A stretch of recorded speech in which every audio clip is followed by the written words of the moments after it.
আপনি প্লিজ মুসলিমদের সাথে বৈষ্ণবের তুলনা করবেন না। তো যারা এরকম বাজে বাজে আমাকে কমেন্ট করেছে তাদেরকে অবশ্যই আমি রিপ্লাই দেবো। তোকে তাও মুসলিম হয়ে যাওয়া উচিত, তোর মুসলিমই দরকার। আমি কিছু কিছু আমি বলবো। তো চলো সবাইকে এবার কমেন্ট গুলো পড়ে শোনানো যাক। হরে কৃষ্ণ সবাইকে। তো তোমরা কেমন আছো? আমি তোমাদের সবার প্রিয় জগন্নাথ দাস। তো একটা ভিডিও আমি ফেসবুকে পোস্ট করেছিলাম, সেখানে আমার এতটা বাজে বাজে কমেন্ট করেছে, সত্যি আমার বলে বোঝানোর তা। আমার একটি ভিডিও ফেসবুকে, আমি ঠাকুর দেবতা ভিডিও করি, তোমরা তো অনেকেই আমাকে চেনো। তো সবাইকে থ্যাংক ইউ। এবং আমার একটি নর্মাল 2 মাস আগে আমি একটি ভিডিও পোস্ট করি, যেখানে নর্মালি মায়াপুরের একটি আমি সিন তুলে ধরি এবং সেই ভিডিওটা পোস্ট করি। সেই ভিডিওটা আমার দেখতে দেখতে 16,200 ভিউজ হয়। তো থ্যাংক ইউ সবাইকেই দেখার জন্য, এবং লাইকও ওঠে 1,200 মতো সামথিং। তো ওকে, সবকিছুই ঠিক আছে। কিন্তু আমি আগে ভাবতাম যে মানুষ হয়তো এরকম খারাপ কমেন্ট করে এমনি হয়তো, বা যখন নিজের কমেন্ট গুলো আসছে তখন আমি রিয়েলাইজ করতে পারলাম যে মানুষ কেন এত খারাপ খারাপ কমেন্ট করে। এবং 16,200 ভিউজ হওয়ার পরে তারপর আরো একটি ভিডিও পোস্ট করি, সেটা 1,200 কিংবা 100 এরকম ভিউজ হয়। তো সবকটাই থ্যাংক ইউ সবকটার জন্য। কিন্তু 16,200 যে ভাইরাল ভিডিওটা, সেই ভিডিওটা এতটা মানুষ বাজে বাজে কমেন্ট করেছে, যে কমেন্ট গুলো আজকে তোমাদের পড়ে শোনাবো। এবং তো যারা এরকম বাজে বাজে আমাকে কমেন্ট করেছে তাদেরকে অবশ্যই আমি রিপ্লাই দেবো। আমি জানি না একে কিউএনএ ভিডিও বলে নাকি রিপ্লাই ভিডিও বলে, আমি সত্যিই জানি না। তো তোমাদের পড়ে শোনাবো, তোমরা আমাদের বলো যে এটা রিপ্লাই ভিডিও না কিউএনএ ভিডিও, আমি সত্যিই বলতে পারছি না। তো তোমরা শোনো কমেন্ট গুলো, এবং ভিডিওগুলো তো তোমরা আগেই দেখে নাও। তো অমিত দাদা ফার্স্ট কমেন্ট করেছেন যে শাস্ত্র রেফারেন্স দিলে ভালো হতো, কোথায় এটা লেখা আছে? তো আমি বলতে চাই অমিত দাদা, আপনি কি বইটা পড়েন? আপনি শাস্ত্রসম্মত রেফারেন্স চাচ্ছেন, আপনি বইটা আগে পড়ে নেন, ঠিক আছে? আমি বলছি আপনি খুঁজে নেন। এটা আছে চৈতন্য চরিতামৃতে, আপনি প্লিজ খুঁজে দেখেন, পুরো বইটা আপনি পড়ে দেখেন, কারণ এতে আপনার নলেজটাও বাড়বে এবং হিন্দুদের প্রতি একটু আস্থাও বেড়ে যাবে। তো হরে কৃষ্ণা। পরে কমেন্ট করেছেন আর যে কি কি দেখতে হবে, মানে এই ভিডিওটা আমি যে পোস্ট করেছি সেখানে বলছে যে আর কি কি দেখতে হবে, মানে মাতা পার্বতী কখনো তপস্যা করতেই পারে না। চৈতন্যদেব তপস্যা করেছেন, পরে আরেকটি কমেন্টে উনি বলেছেন। চলো পরে কমেন্টটা পড়া যাক। অমিত আবার কমেন্ট করেছেন, আরে আপনি পোস্ট করেছেন, আমি তো শুধু শাস্ত্র রেফারেন্স চেয়েছি। ভারতবর্ষে যত মন্দির আছে সব মন্দিরেই একটা শাস্ত্রীয়ত ব্যাখ্যা আছে। তো আপনি আগে বইটা পড়েন, আমি বললাম তো আগে। আপনি প্লিজ চৈতন্য চরিতামৃত পড়ে দেখেন, কারণ আপনি জানতে পারবেন। তাহলে আপনি তো এইসব বিষয়ে হয়তো মানেনও না। তো আমাদের অমিত প্রভুজি আবার কমেন্ট করেছেন যে অনেক অনেক উপকৃত হব। মানে এই কমেন্টটা করার অর্থ হচ্ছে আমি ওনাকে বলছি, আমি জিজ্ঞাসা করি আগে কোথায় আছে। মানে আমিও তখন জানতাম না, শুধু পোস্ট করার দরকার করে দিয়েছি, এবং তারপরে আমি জানতে পেরেছি যে এটা চৈতন্য চরিতামৃতে আছে। এবং ওনাকে রিপ্লাই করি, উনি আর তারপরে কোনো রিপ্লাই করেন না আমাকে। এবং উনি সেই কারণে বলছেন অনেক অনেক উপকৃত হব। এবং তারপরে আরেকটি কমেন্ট করেছেন, চলো পড়ে শোনাচ্ছি। আমাদের অমিত প্রভুজি আবার কমেন্ট করেছেন, চলো পড়ে শোনানো যাক। শিব কোথায় বলেছেন গৌরীকে, কোন শ্লোকে? অর্থাৎ আমি এই যে পোস্ট করেছি নিচে ক্যাপশনে আমি লিখে দিয়েছিলাম যে এটা কেন করেছে। মাতা পার্বতী একবার মহাদেবকে জিজ্ঞাসা করেন যে আপনি এত ধ্যান করেন, কার ধ্যান করেন? আপনি তো মহাদেব, মহাদেব অর্থাৎ দেবেরও দেব মহাদেব, তো আপনি কার ধ্যান করেন? তখন মহাদেব পার্বতীকে বলেন যে তুমি তপস্যা করো কারোর? তো মাতা পার্বতী হ্যাঁ করেছি আমি। কার করেছো? তখন মহাদেবকে বলে আপনার তপস্যাই করেছি এবং আপনাকে পেয়েছি। তখন বললেন মহাদেব যে আর কাউরে তপস্যা করোনি তো, তাহলে তুমি চলে যাও ধরা ধামে, অর্থাৎ আমাদের এই ভূমিতে, অর্থাৎ আমাদের নবদ্বীপ ধামে তিনি আসতে বলেন মহাদেব। এবং এটা আছে শিব পুরাণে উল্লেখ আছে এবং দেবী পুরাণে উল্লেখ আছে, যে আপনারা দেখতে পারেন অবশ্যই। তো সেখানে উল্লেখ আছে যে আহ, মাতা পার্বতীকে বলেছেন, এবং মাতা পার্বতী এখানে এসে জপ করেছেন হরে কৃষ্ণ হরে রাম, যে আমাদের যে মন্ত্রটি আছেন সে মন্ত্রটি জপ করেন, এবং হাজার হাজার বছর ধরে তিনি জপ করেন। এবং তারপরে মহাপ্রভু যখন সন্ন্যাস গ্রহণ করেন, তখন 25 বছর বয়সে যখন সন্ন্যাস গ্রহণ করেন, তখন তিনি মাতা পার্বতীকে এসে দর্শন দেন এবং মাতা পার্বতীকে আশীর্বাদ দিয়ে সেখান থেকে চলে যান। এবং মাতা পার্বতী নিজের মস্তকে স্বর্ণ মুকুট খুলে, সোনার মুকুট পরে থাকতেন মাতা পার্বতী, সেই মুকুটটি খুলে নিজের শীতে, মানে যেখানে সিঁদুর পরে সেখানটাই মহাপ্রভু অর্থাৎ আমাদের চৈতন্য দেবের চরণ ধুলি এখানে রেখে দেন এবং তার উপর সোনার মুকুট পরে ফেলেন।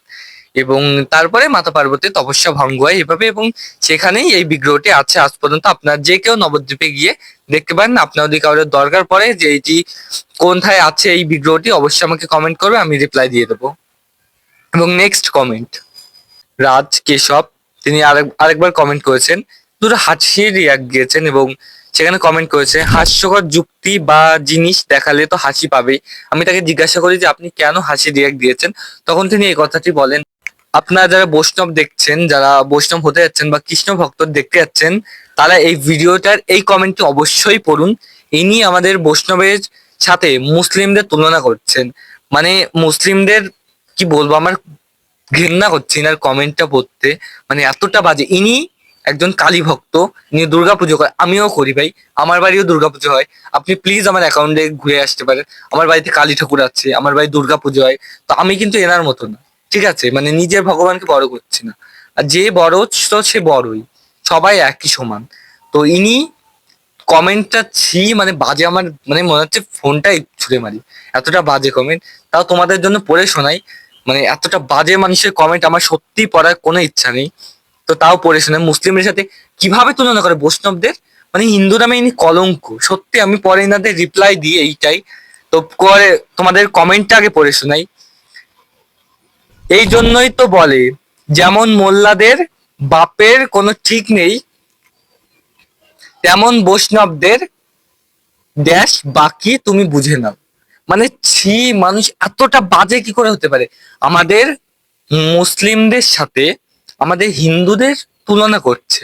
মুসলিম কোথায় আর হিন্দু কোথায়? আমাদের আমাদের হিন্দুদের মধ্যে বৈষ্ণব মানে কোনো কথাই হবে না, বৈষ্ণবরা খুবই ভালো। এবং ইনি নিজে কালী ভক্ত, একটু রেফারেন্স দিয়ে দিন। আর ইনি কালী ভক্ত, এবং ইনার আমিও ভাই কালী ভক্ত। তো আমি কিন্তু ইনার মতো করি না, মানে এতটা বাজে আমি ক্রিয়েট করি না। তারপরে ইনি বৈষ্ণবের সাথে তুলনা করছেন আমাদের ভগবানের। মানে ইনি কি না, ভগবান শ্রীকৃষ্ণ বলেন যে আমি সবার সাথেই থাকি, অর্থাৎ আমি সমস্ত দেবদেবীর সাথেই থাকি, আমি সমস্ত দেবদেবীর মধ্যে থাকি, আমার মধ্যে সমস্ত দেবদেবী থাকে। এবং বিশ্বরূপে এটাই ভগবান বলতে চেয়েছে। ইনি হয়তো বুঝতে পারেননি। এনাকে পরে আমি কমেন্ট করছি যে আপনি বিশ্বরূপ দেখেছেন তো ভগবানের? তো সেখানে ভগবান কি বলতে চেয়েছে, আপনি কখনো ভগবত গীতা পড়েছেন, কিংবা দেবী পুরাণ পড়েছেন, কিংবা শিব পুরাণ পড়েছেন? সেখানে উল্লেখ আছে, পুরো পরিষ্কার ভাবে উল্লেখ আছে যে ভগবানের বিশ্বরূপে কি বলতে চেয়েছে। ভগবান বিশ্বরূপে এটাই বলতে চেয়েছেন যে আমি হচ্ছি পরমেশ্বর ভগবান, এবং আমার মধ্যে সমস্ত দেবদেবীরা থাকেন, এবং আমি তাদের মধ্যে বিরাজমান হই, এবং যে যে রূপেই পুজো করুক না কেন আমি সেই রূপেই তাকে দর্শন দিই। এবং ইনি আমি সত্যি জানি না, ভগবান বলে যে আমাকে ভিন্ন ভিন্ন রূপে দেখে তাকে আমি কখনোই দর্শন দিই না। সে হাজার হাজার জন্ম ধরে আমাকে তপস্যা করলেও, বিশেষ বিশেষ ভাবে যজ্ঞ করলেও, সে যাই করুক না, তাকে আমি কখনোই দর্শন দিই না, এবং তাকে আমি কখনোই আমার ধামে অবশ্যই ডাকি না। তো ইনি হয়তো সেই লোকটা যার কথা এতক্ষণ ধরে বলছি। যাই হলো, পরে দেখছি আর কি কমেন্ট আছে। প্রথমে কিছু হাসি রিয়াক্ট 5টা। হায় ভগবান, পার্বতী মা তপস্যা করেছেন নাকি মহাবাবু করেছেন? হায় রে ভগবান, তাও আর তার উপরে পোস্ট করেছেন, মানে ইনি বলতে যাচ্ছে যে মহাপ্রভু করেছেন মাতা পার্বতীর তপস্যা, আমি ভুল পোস্ট করেছি এবং তার উপরে আবার আমি পোস্ট করেছি, সেটাই উনি বলতে যাচ্ছেন যে হায় ভগবান, মাতা পার্বতী তপস্যা করেনি। তো আমি একটাই কথা বলবো, আপনি প্লিজ শিব পুরাণটা খুলে দেখুন এবং দেবী পুরাণও খুলে দেখুন, তারপরে চৈতন্য চরিতামৃত একটুটা খুলে দেখুন। আপনার পড়েন না কেন, শাস্ত্রসম্মত আপনার পড়েন না কেন, আমি সত্যিই বুঝি না। আপনি একটুখানি খুলে দেখেন, তাহলে বুঝতে পারবেন। আর কিছু আপনাকে বলার নেই। আরেকটি কমেন্ট করেছেন সুচেতা দাস, আমাকে কমেন্ট করেছেন রঘুবীর থামুন। তো আমি একটা কথাই বলবো, আপনি থামুন বলছেন, আপনি আপনি হয়তো আপনি একটা মেয়ে, আহ, আমরা তো বৈষ্ণব মেয়েদের আমরা মাতাজি বলে থাকি, তো আপনার উপরে সেটা মানাচ্ছে না, তো আপনি বলতে পারছি না, দিদি বলে সম্মান দিচ্ছি আমি আপনাকে। তো আপনি যে এই কমেন্টটি করেছেন, আপনারা কোনো কিছু জানেন? আমি তো যথেষ্ট জানি, আমি বলবো ভগবানের বিষয়ে আরো জানতে চাই। আপনারা জানবেন না, শুধু একটা কমেন্ট করে দিতে পারলে বাঁচি, এটা কোথাকার আমি সত্যিই বলতে পারবো না। আপনারা প্লিজ থাপিমের কথা শুনে এখনো পর্যন্ত আমার রাগ হবে, এখনো মানে ওই ভিডিওটা দেখলে আমার মনে পড়ে যায় ওনার মুখটা। এবং আমি ওনার প্রোফাইলে ঢুকেও দেখি যে উনি একজন কালী ভক্ত হয়ে এসব কমেন্ট করেন। চলো নেক্সট কমেন্ট, চলো। তো অমিত আবার আমাকে কমেন্ট করেছেন যে শিব কি এটা গৌরীকে বলেছেন কোন শ্লোকে? তো আমি তো বললাম আপনাকে বারবার করে চৈতন্য চরিতামৃত একটুখানি পড়ে দেখুন, শিব পুরাণতে একটু পড়ে দেখুন। আপনি হয়তো শিব ভক্ত, কারণ ছেলেরা ম্যাক্সিমাম শিব ভক্ত হয়। তো আপনি প্লিজ যদি একটু খুলে দেখতেন খুব ভালো হতো। তাহলে আপনার এতবার আমার কাছে জিজ্ঞাসা করা লাগতো না। আমি বলেছি কমেন্টে, আমি ওনাকে রিপ্লাই দিয়ে দিয়েছি যে আপনি প্লিজ এইসব এইসব খুলে দেখুন, একটু বই তো পড়া হবে, আপনার একটু উন্নত হবে। না, উনি পড়বেন না, উনি ডাইরেক্ট খুঁজবেন, খুঁজতে থাকুন। তো আর একজন প্রভুজি, আমাকে প্রভুজি বললে এনাদের ভালো শোনা যায়, আমার মতে বৈষ্ণব মতে এটাই বলে প্রভুজি। তো আমি এনাকে প্রভুজি বলছি। উনি আমাদের ইসকন মন্দিরকে কি বলছে চলো শুনে নেওয়া যায় কমেন্ট্রিতে। মানে ইসকনের বিষয়ে বলছে, তারা হিন্দু চর্চা করেছেন না, তারা হিন্দু চর্চা করেন না, তারা শুধু কৃষ্ণ নামে একটি ব্যবসা শুরু করেছেন। তো আমি এনাকে বলতে চাই, অবশ্যই প্রভুজি ইনি অনেকটা সিনিয়র আমার চেয়ে। তো ইনি বলতে যাচ্ছে যে মায়াপুর ইসকন কোনো মানে বই টই কিছু পড়ে না, ইনি শুধু টাকা ইনকামের জন্য একটি মন্দির তৈরি করেন এবং মন্দির তৈরি করে ব্যবসা শুরু করেন। তো আমি একটা কথা বলতে চাই, ইন্ডিয়া যাই টাকা দেয়, আপনি জানেন কত টাকা দেয়? 99% টাকা ইন্ডিয়া দেয়, মিলিয়ন মিলিয়ন টাকা এমনি আমাদের ইসকন মন্দিরে দিয়ে দেয়। আমাদের বাড়ির পাশে নবদ্বীপ, একটা কথা বলুন, সব ঠিক আছে আমি সব বুঝলাম, কিন্তু উনরা এই যে মন্দির তৈরি করেছেন, এত বড় একটি মন্দির, কেন উনরা ইংল্যান্ড থেকে আমাদের এখানে তৈরি করলো? ইন্ডিয়াতে এত টাকা মিলিয়ন মিলিয়ন টাকা দিচ্ছে, ওনরা কেন আমাদের এখানে এসে করবে? তাদের ওখানে করবে, তাদের ওখানে সৌন্দর্য পাবে। আমাদের এই যে বড় মন্দির, সেটা হচ্ছে এশিয়ার মধ্যে প্রথম মন্দির যেটি এতটা বড় হয়েছে। আর এর মধ্যে কোনো বড় মন্দির হয়নি, মানে এতটা বড় মন্দির। এবং এই মন্দিরটা এখনো তৈরি হয়নি, পুরোপুরি তৈরি হয়নি। 2027 সালে এটি ওপেনিং হবে এবং সেই সময় এই মন্দিরটি, আমি জানি না কত ভক্তরা আসবে এবং কত ভক্তরা দর্শন করবে। আই থিঙ্ক পার হয়ে যাবে 10,000, 20,000 তো পার হবে, কারণ এতটা ভাইরাল হয়ে গেছে আমাদের এখানে মন্দিরটা। এতটা সুন্দর মন্দির, শুধু ভাইরাল না, সেবারও এতটা সুন্দর জায়গায়, সব থাকার জায়গা কতটা সুন্দর, আর কত যে ভোগ প্রসাদ দেয় অসম্ভব। আপনি যদি না এসে থাকেন আসুন না, দেখে যান। আমি কদিন আগে রিসেন্ট গেছি, ওখানের মানে সবকিছু সুন্দর। ওখানে আপনাদের মতো মানুষের সামথিং দরকার পড়ে না, ওখানে আরো হাই লেভেলের মানুষ দরকার। আপনি কয় টাকা দেন? মানুষ 1% টাকা দেয়, তাও 110-20 টাকা করে দেয়। 100 টাকা তো অনেক বড় ব্যাপার। আর আমাদের মায়াপুর ইসকনের জন্য মিলিয়ন মিলিয়ন টাকা এমনি দিয়ে দিচ্ছে। তো তাদের ওখানে করলে ভালো তো মন্দিরটা। তারা কেন এই পশ্চিমবঙ্গের ভেতরে, এই কলকাতার ভেতরে, কলকাতার ভেতরের মধ্যে নদিয়ায়, নদিয়ার ভেতরে কেন মায়াপুরেই করলো? কারণ এটা একটা ধাম, তারা ধামের মর্যাদা বোঝে। আপনারা বোঝেন না, তো আপনাদের সামথিং কোনো দরকার পড়ে না। তো আমি একটা কথাই বলবো, যদি পারেন তো সম্মান করবেন, নাহলে করবেন না। তারা যে মিলিয়ন মিলিয়ন টাকা এমনি উড়িয়ে দিচ্ছে মন্দিরের পেছনে, তারা কেন দেবে? আর ঠিক আছে আমি বুঝলাম তারা অন্য যা ব্যবসা করছে, আমি বলবো যে ভগবানের নামে যদি এরকম ভগবানের নাম প্রচারের ব্যবসা হয়, তাহলে আমিও সাথ দেবো। কারণ ভগবানের নামের এই ব্যবসাটা অনেক ভালো, আপনাদের মতো মানুষের চেয়ে তো অনেক ভালো। যারা টাকা চুরি করে খায় এইসবের মানুষের তো ভগবানের নামে অনেক ভালো। কারণ তারা একটু ভগবানের নাম তো করছে, ভগবানের নামেই ভগবানের নাম নিতে পারে, মানে তার মুক্তি। ভগবানের চেয়ে ভগবানের নাম হচ্ছে বড়, ভগবদ গীতা এটাই বলেন ভগবান। তো আই থিঙ্ক আপনারা কিছু বলার নেই, আমার আর সত্যি কিছু বলার নেই। এইসব মানুষের এতটা বাজে বাজে মানুষ কমেন্ট করতে পারে, মুসলিমদের সাথে আমাদের কি করে তুলনা করতে পারে হিন্দুদের? এইসব মানুষের, হিন্দু যারা হয় তাদেরকে বের করে দেওয়া উচিত হিন্দুর চেয়ে। রিসেন্ট একটা হিন্দু ছেলেকে, ব্রাহ্মণকে যে দেখলাম না, সেই যে মাটন খেতে গিয়ে মাটন স্টেক, তো বিফ স্টেক খেয়ে নিয়েছে। মানে আপনি খেলেন কি করে? কথা হচ্ছে এটা, আপনি ব্রাহ্মণ হয়ে মাটন কি করে খান? ব্রাহ্মণরা যারা হয় তারা তো আরো বিশেষ করে বলে যে আপনার মাংস খাবেন না, এ খাবেন না, তা খাবেন না। আর ভালো ইন্ডিয়ায় যদি খায় তা আমরা খেতে কি হয়? অবশ্যই আমি খাই না, আগে বলে দিচ্ছি। তো আমার একটাই কথা বলা আছে, উনার ভুল আছে ম্যাক্সিমাম, যে ওই দোকানে গেছিল। আমার মতে সেটা হচ্ছে, তোমাদের এই সব কমেন্টের মধ্যে সবচেয়ে খারাপ কমেন্ট কোনটা লেগেছে? আই থিঙ্ক তো আমার মতে ওই মুসলিমের কমেন্টটা সবচেয়ে সবচেয়ে বাজে। ছি, অতটা বাজে কেউ হতে পারে? তোমরা আমাকে বলো। এইসব মানুষের সাথে তর্ক করে কোনো লাভ নেই, এরা মানে কোনো কিছু জানবে না। আমরা এতদিন বসে যে এত কিছু ভগবত গীতা বা পড়ার চেষ্টা করি, ওনার চেষ্টাও করেন না, ওনার ছুঁয়েও দেখেন না, ওনার নামও শোনে না, অত জানেও না কতগুলো শ্লোক আছে। মানে ভগবত গীতায় যে কি আছে তাও জানি, শুধু এইটুকু জানে ভগবানের বাণী আছে, ব্যাস আর কিচ্ছু জানে না, মানে বাণীতে যে কি আছে কিচ্ছু জানে না। তো আই থিঙ্ক আপনাদের অবশ্যই পড়া উচিত ভগবত গীতাটা, তাহলে এইসব মানুষের মতো আপনাদের আর হেনস্থা হতে হবে না আমার আমার কাছ থেকে, আর কারোর কাছ থেকে হেনস্থা হতে হবে না। তো ভাইরাল হয়েও যে কত ঝামেলা সত্যি আমি বুঝতে পারছি, এবং তোমরা যারা আমাকে সাপোর্ট করছো সবাইকে থ্যাংক ইউ।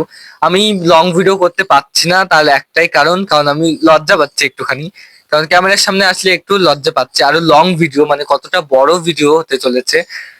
এই ভিডিওটা যেমন আমি বড় করার চেষ্টা করছি, একটুখানি বেশি বড় করতে পারিনি 10 মিনিটের চেয়ে।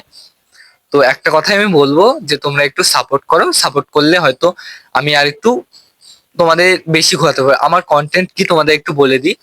আমি ম্যাক্সিমাম কন্টেন্ট করি ভগবানের একাদশী বিষয়ে এবং ভগবানের লীলা বিষয়ে এবং ভগবানের নাম প্রচার ছোট মোটো আমি করে থাকি। তো এর চেয়ে বেশি আমি কিছু করতে পারি না, আমার অতটা যোগ্যতা নেই।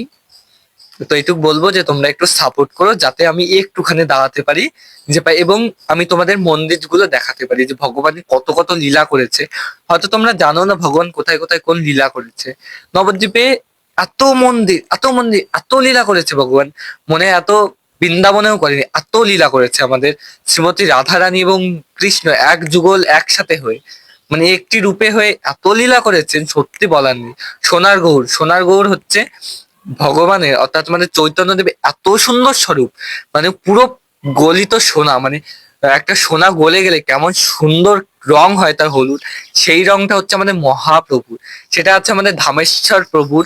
মানে সত্যি এত সুন্দর রূপ, রূপ দেখলে আমি ফার্স্ট রূপ দেখে ব্ল্যাঙ্ক, পুরো স্টপ হয়ে গেছে যে এত সুন্দর রূপ কি করে হতে পারে, ভগবানের বিগ্রহ যে এত সুন্দর হতে পারে, তাহলে ভগবান কত সুন্দর হবে এবং তার চরণ কত সুন্দর হবে।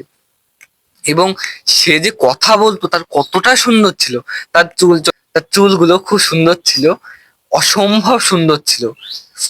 তার চুল দেখে আরো সুন্দর হতো, তার রূপ তো অসাধারণ ছিল। এবং চৈতন্যদেবের বেশভূষা ছিল হলুদ কালারের, এই চাদর পরতো এবং ধুতি পরতো হলুদ কালার, দারুণ সুন্দর। ওনাকে দেখে আহ শ্রীমতী রাধারানী কি সুন্দর ছিল, শ্রীমতী রাধারানীর চেয়েও বেশি সুন্দর ছিল আমাদের চৈতন্যদেব।